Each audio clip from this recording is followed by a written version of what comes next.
సీతా లక్ష్మి కన్నీటి గాథ గురించి మొదటి విభాగంలో మనం తెలుసుకుందాము.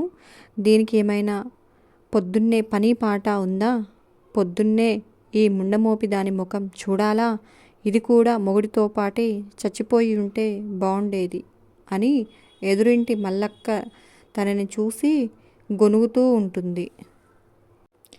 నిజమే కదా, తను కూడా తన మొగుడు చనిపోయినప్పుడే చనిపోయి ఉంటే బాగుండేది. ఆ అమ్మాయి కర్మ అలా కాలింది. తనని ఏం చేయమంటారు? తనకే పిల్లలు పుట్టకపోతే తను కూడా తన మొగుడితో పాటే కాస్త ముందో వెనకో మొగుడితో పాటే పోయేది కదా. ఇలా అందరితో సూటిపోటిల మాటలు పడేది కాదు కదా. మొగుడు చచ్చి తను ఏడుస్తూ ఉంటే మూలన కూర్చోలేదని ఏడుస్తున్నారు.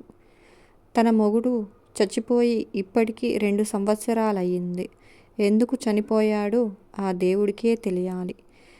తనని ఎవరేమన్నా మాటలన్నా అవన్నీ విని మనసులో కుళ్ళుకోవడం అలవాటైపోయింది. మనసుని చంపుకుంది, గుండెని రాయిలా మార్చుకుంది. ఇంకా ఎవరేమన్నా ఆ గుండె పగలదు. తన మొగుడు చనిపోయినప్పుడే ఆ గుండె పగిలిపోయింది ఉంటే బాగుండేది. కానీ ఇప్పుడు వీళ్ళ మాటలకు ఆ గుండె పగిలితే తన పిల్లలు అనాథులైపోతారు. తన పేరు సీతాలక్ష్మి. ఇప్పుడు తన వయసు 33. అంతాపురం జిల్లాలోని మారుమూల ప్రాంతమైన కుప్పలగుంట అనే గ్రామం అది. 2008వ సంవత్సరం. ఆ సంవత్సరంలో తన పెళ్లి జరిగింది. కుమార్ తనని ప్రేమించి తను ఒప్పుకోకపోతే చనిపోతానని బెదిరించి వాళ్ళ ఇంట్లో వాళ్ళని ఒప్పించాడు. వాళ్ళు కూడా సేమ్ క్యాస్టే కదా అనే ఉద్దేశంతో పెళ్ళికి ఓకే చెప్పారు. తనకి ఒక మనసు ఉంటుంది. దానికి ఇష్టాలు తెలిసి కూడా వాళ్ళ అమ్మా నాన్న తనకి పెళ్లి చేశారు. కానీ రామ్ అని వాళ్ళ నాన్న ప్రాణ స్నేహితుడి కొడుకు పంటలు పండక వాళ్ళ ఊర్లో భూములు అన్నీ అమ్ముకొని అంతాపురం చేరారంట. రామ్ అంటే తనకు చిన్నప్పటి నుంచి ఇష్టం. వాళ్ళ నాన్న స్నేహితుడిని తను తాత అని పిలిచేది. తను చిన్నప్పటి నుంచి తనను ఎత్తుకొని తిప్పేవాడు. వాళ్ళ ఇంటికి వస్తూ పోతూ ఉండేవాడు. అలా అప్పుడప్పుడు వాళ్ళ ఇంటికి కూడా వెళ్ళేది. అవ్వ కూడా తనతో బాగా మాట్లాడేది. రామ్ ఒక్కగానొక్క కొడుకు. మీ మామను పెళ్లి చేసుకుంటావా అని అడిగేవాడు.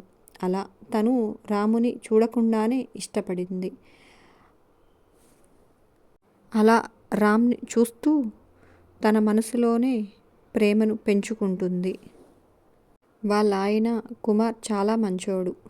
వాళ్ళ ఊరికి సిమెంట్ రోడ్లు వేసే మేస్త్రీగా వచ్చిన తనని చూసి ఇష్టపడి పెళ్లి జరిగిన 3 రోజులకే తనంటే ఆమెకు ఇష్టం లేదని తెలుసుకున్నాడు. తన తప్పు తెలుసుకున్నాడు. దాదాపు 5 సంవత్సరాలు ఆమె మనసులో ఉన్న రామ్ ఆనవాలు తెలుసుకొని అంతటా వెతికాడు. అప్పుడప్పుడు ఆమె కూడా వెళ్ళేది. కానీ రామ్ ఆచూకీ లేదు. నేనేదైతే స్టోరీ చెప్తున్నానో అది ఫస్ట్ నుంచి లాస్ట్ వరకు వింటేనే నేనేం చెప్తున్నాను అనేది మీకు అందరికీ అర్థమవుతుంది. ఖచ్చితంగా లైక్ చేస్తారని చెప్పేసి ఆశిస్తున్నాను. సబ్స్క్రైబ్ చేసుకోండి. అంతే ఈ వీడియో. Bye bye.